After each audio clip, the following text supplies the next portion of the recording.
Aujourd'hui, je vous propose d'explorer la sexualité mise en rapport avec le type d'attachement. En effet, plusieurs d'entre vous m'ont demandé qu'en était-il de la sexualité de l'évitant. Il y a énormément à dire à ce sujet et ne pouvant élaborer tous les exemples existants, je vous invite à venir me rejoindre dans les ateliers ce dimanche. La sexualité est l'une des dimensions de la relation au même titre que l'attachement. Elle apporte donc des informations complémentaires. Et c'est aussi le terrain où s'expriment beaucoup d'enjeux inconscients, beaucoup de tensions et de frustrations. En revanche, le corps s'éveillant de concert avec la conscience, c'est aussi l'endroit de toutes les merveilles. Les personnes qui ont un attachement sécure initieront un rapprochement physique avec leur partenaire pour se sentir plus proches sur un plan émotionnel et lorsqu'ils en ressentent une impulsion, mais ils ne vont pas accorder une importance excessive non plus au fait d'obtenir du réconfort ou de maintenir à tout prix la proximité uniquement par la sexualité. Ce sont des gens qui ont un relationnel plus fluide, plus souple, donc en général ils communiquent mieux, ils ont une intimité qui fait que tout n'est pas concentré dans la sexualité. La gestion émotionnelle est plus importante chez ces personnes et donc la gestion entre la dépendance et l'autonomie. Chez les gens sécures, il y a une volonté sincère de vouloir faire du bien à l'autre, se faire du bien mutuellement. Nous verrons un peu plus tard que pour les couples insécures, ce serait plutôt un terrain où se jouent des enjeux affectifs inconscients. Pour ce qui est des couples en conscience, eh bien, la sexualité est encore différente, je dirais, des gens sécures.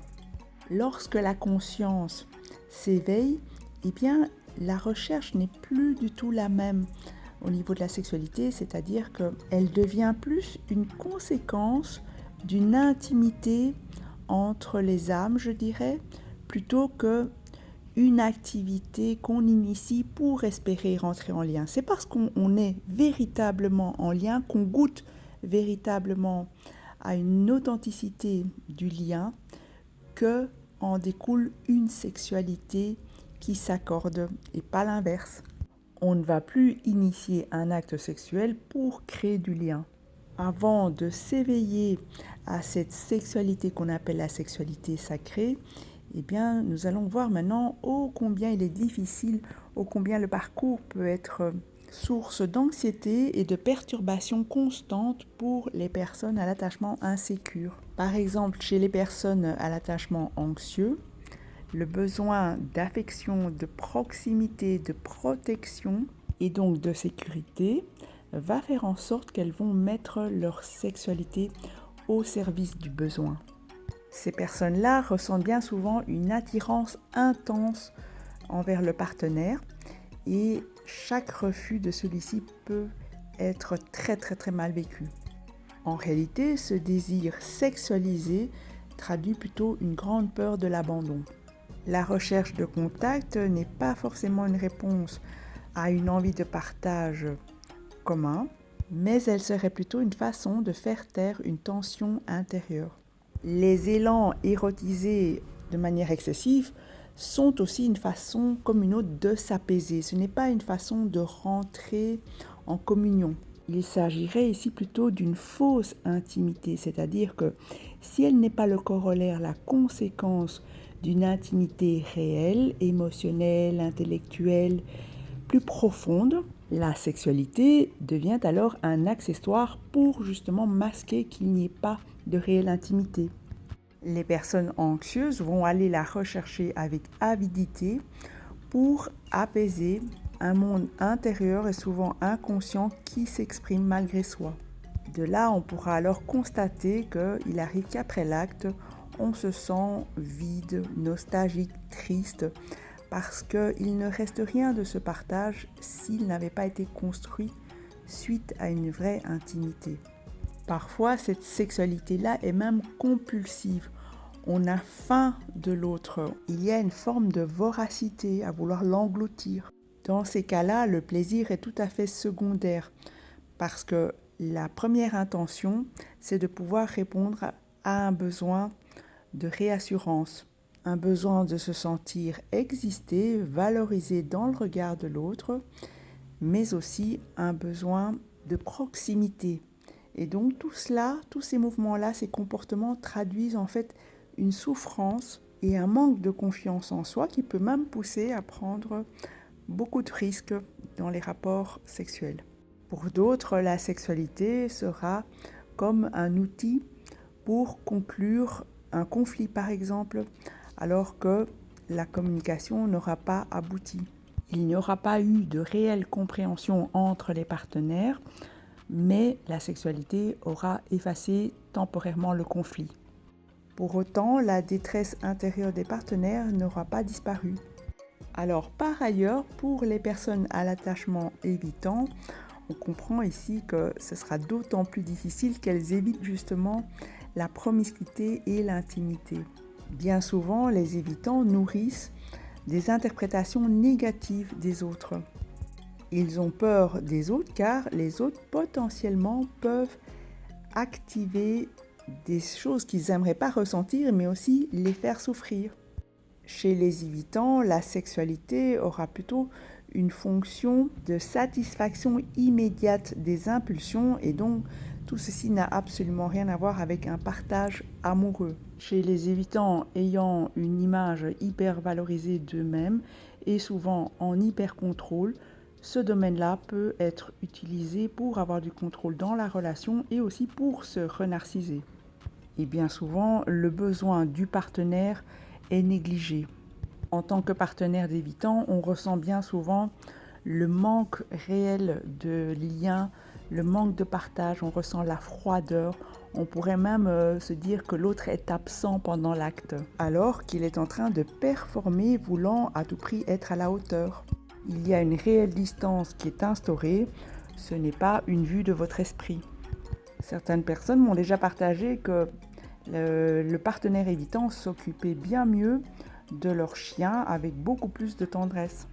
En somme, pour l'évitant, l'intimité est vraiment perçue comme intrusive et bousculante, dans le fait que c'est un domaine qui semble tellement important pour tout le monde et qui donc s'impose dans la relation. Lorsqu'on n'est pas à l'aise avec cela, on a l'air anormal. Certains évitants qui ne veulent pas s'engager dans la relation peuvent aussi utiliser la sexualité comme moyen de relationner de manière court-termiste.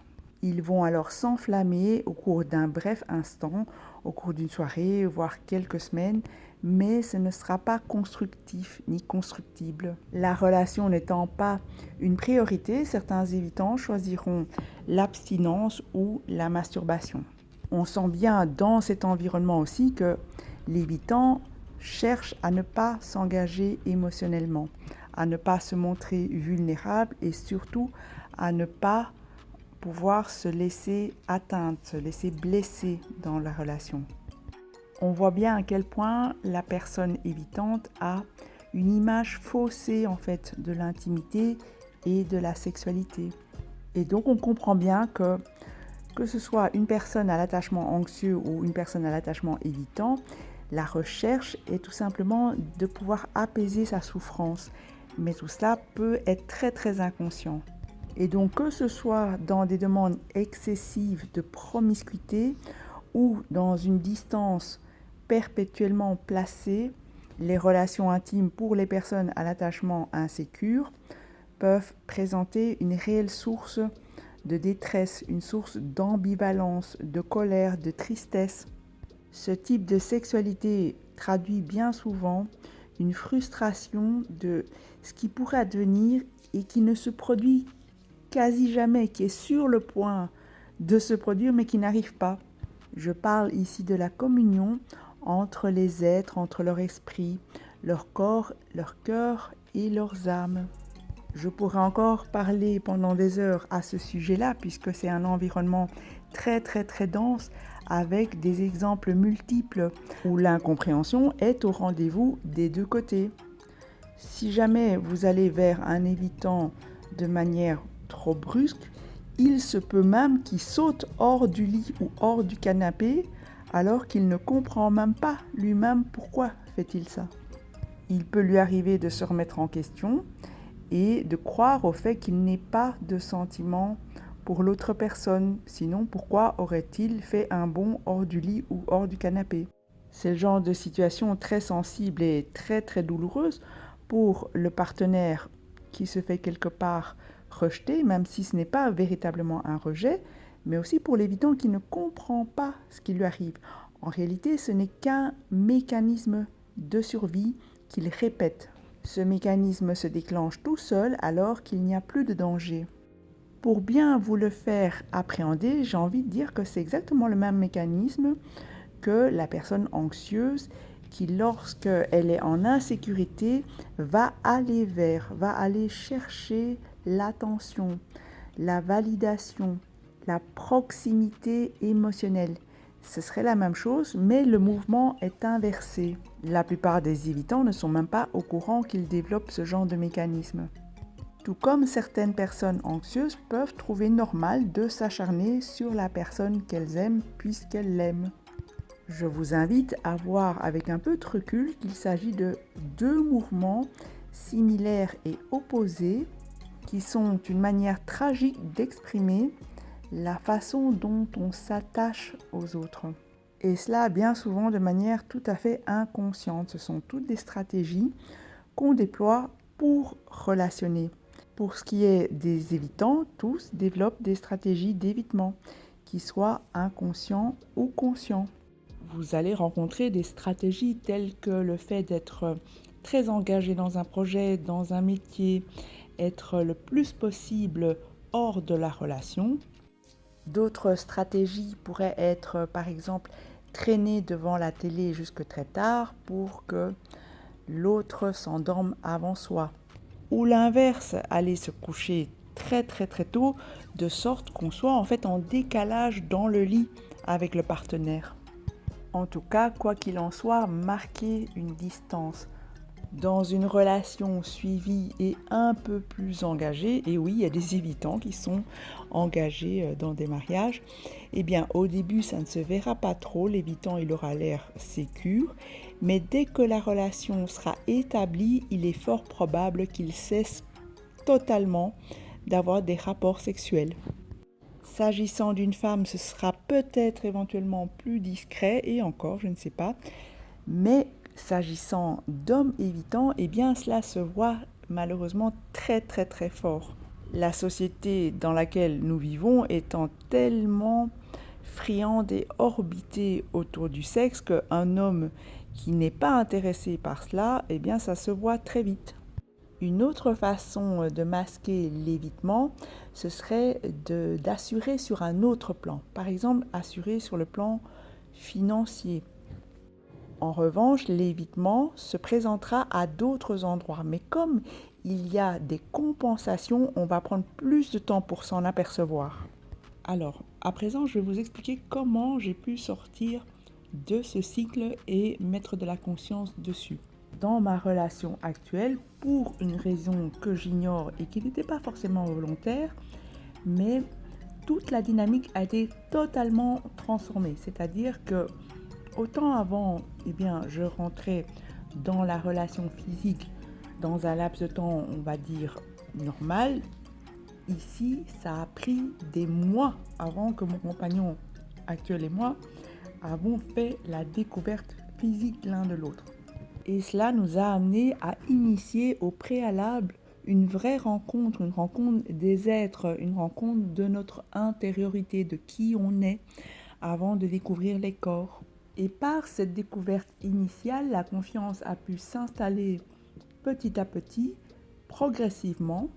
Alors, il ne s'agit pas ici d'un modèle à suivre, j'essaye simplement de vous expliquer comment ça s'est passé pour moi cette fois-ci et comment on peut d'une autre façon entrer dans une véritable alliance, dans un mariage des êtres, de leurs âmes et de leur corps. D'après moi, tout cela est soutenu par le cœur et la conscience qu'on place sur ce qui se passe. Et donc la sexualité n'est plus un acte, ce n'est plus une finalité, c'est quelque chose qui se passe en permanence, qu'on est un toucher physique ou pas. C'est tout simplement être en amour. Et le fait que ça s'exprime par les corps n'est qu'une expression naturelle de la même chose qui est l'amour. Ce n'est pas un terrain d'enjeu.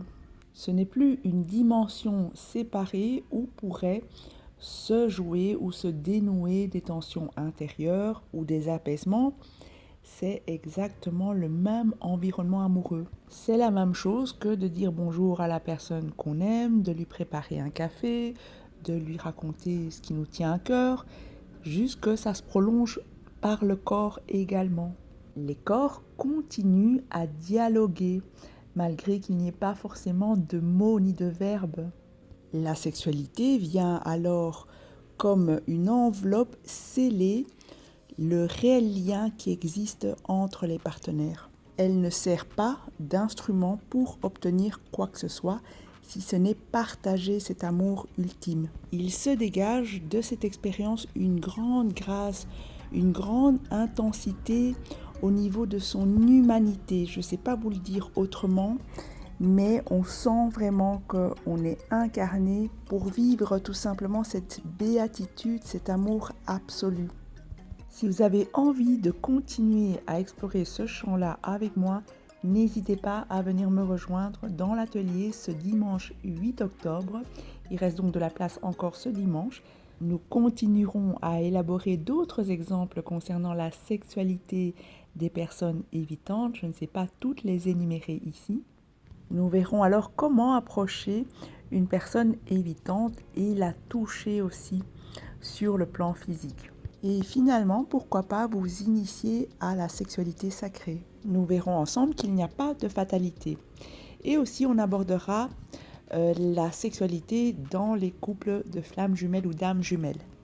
Pour vous inscrire, merci de m'écrire sur filhorizon@gmail.com. J'espère que vous avez apprécié ce podcast. Si c'est le cas, je vous remercie de le liker, de le partager ou de vous abonner pour la suite. Je vous dis au revoir et à très bientôt.